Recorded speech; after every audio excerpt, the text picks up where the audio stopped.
Good afternoon, everyone. Good afternoon. Dean, I'm gonna stand right here because I have to look at that camera up there. Is that okay? Okay. I'm sorry to interrupt.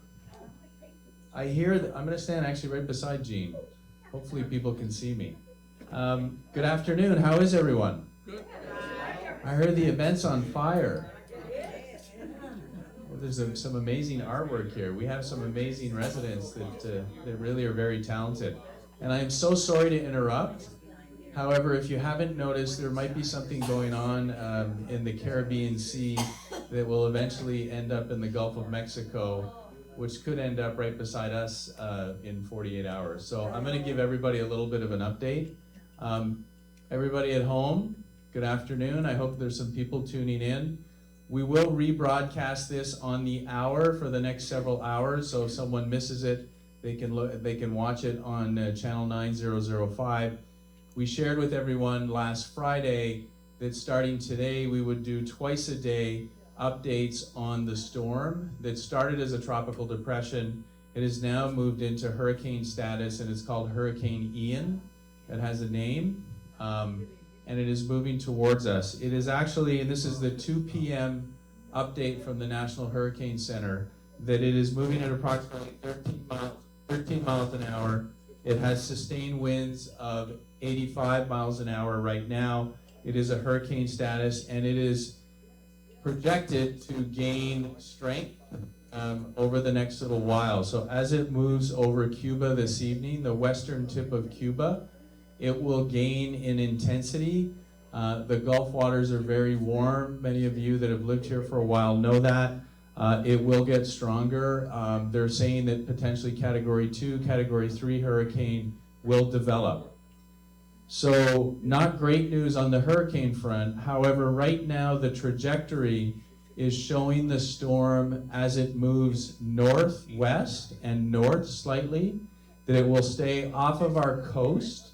So the core part of it will continue in the Gulf, but not very far off the coast. So I want people to be cautious that this is not done. Please, everyone, can I just give me a couple minutes? I'll try to be quick. This storm can change direction. Right now, it's projected to stay off of our coast, but we don't know what's going to happen. So everyone should be ready.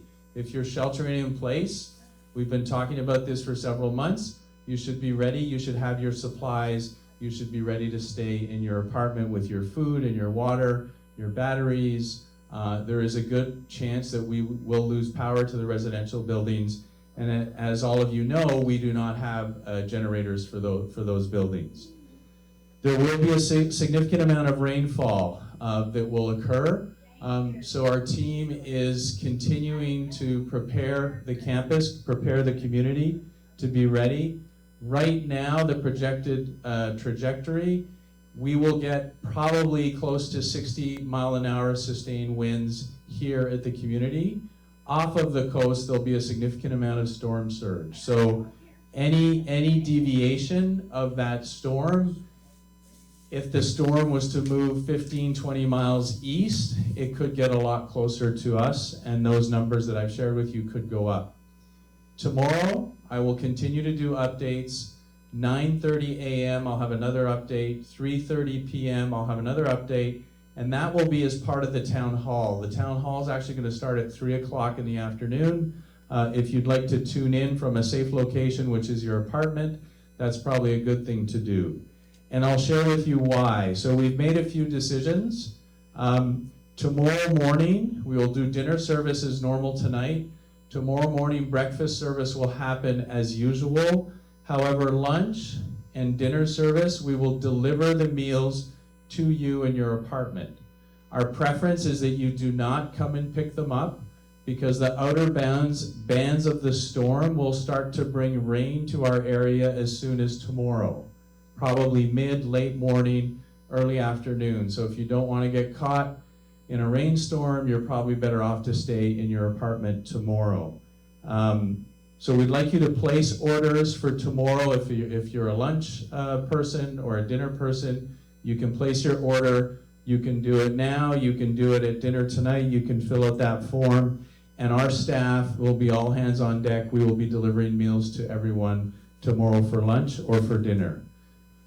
Wednesday, there will be no service, there'll be no food service. We will have teams, small teams, but we'll have teams of staff in each one of the residential buildings. So 2, 3, 4, 5, 6, and 7, we'll have a team of at least 2, maybe 3 individuals that will be there around the clock. Those teams will show up tomorrow probably after sunset or around sunset. So we strongly recommend that residents at that point be sheltered in their apartments tomorrow evening when the sun sets. Wednesday will be the day to not go outside. I can't stress that enough.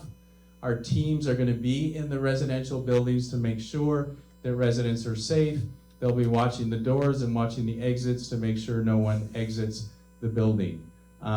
As I said, the wind speeds right now could get as high as 60 miles an hour.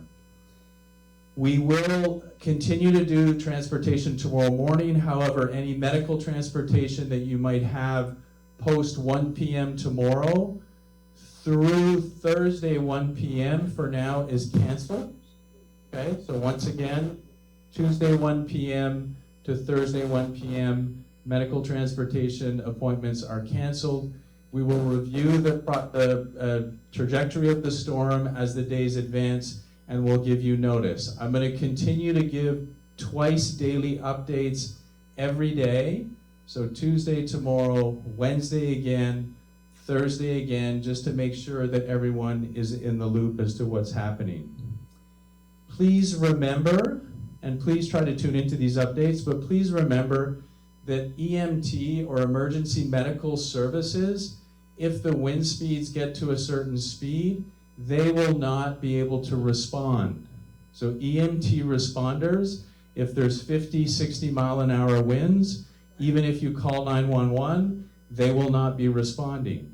I share that with everyone because if you do need medical help, you should be trying to prepare for that right now, and potentially you might want to reconsider sheltering in place, maybe staying with family and friends, or maybe even looking for an alternative solution. Okay, so it's important to think about that depending on what your needs are. Our team will continue to prepare the campus, prepare the community for what's going to happen. We'll continue to give you regular updates, and then we will share with you tomorrow who the building leader will be from our staff. I'll share one person. I will actually be staying in Building 7. I don't know if the residents of Building 7 like that or not. However, I will be there in Building 7 starting tomorrow evening. And then we'll have a whole host of team members that will be helping us out through the storm. As a side note, the assisted living building, we're on full generator power for the assisted living building. If we do lose power, basically the generator kicks in. That is really state mandated and state regulated. So we'll have a whole host of team members that will be at the assisted living building throughout the duration of the event. Thank you for tuning in. Thank you for doing this. We thought it was really important to continue to do activities for as long as we can. Once again, I didn't talk about activities, but as of tomorrow midday, we will be shutting down any activities, and we will keep those closed for as long as we have to, or canceled for as long as we have to, depending on the storm. Thank you for tuning in. I look forward to speaking to everyone tomorrow. Stay safe and make sure you're ready. Thank you.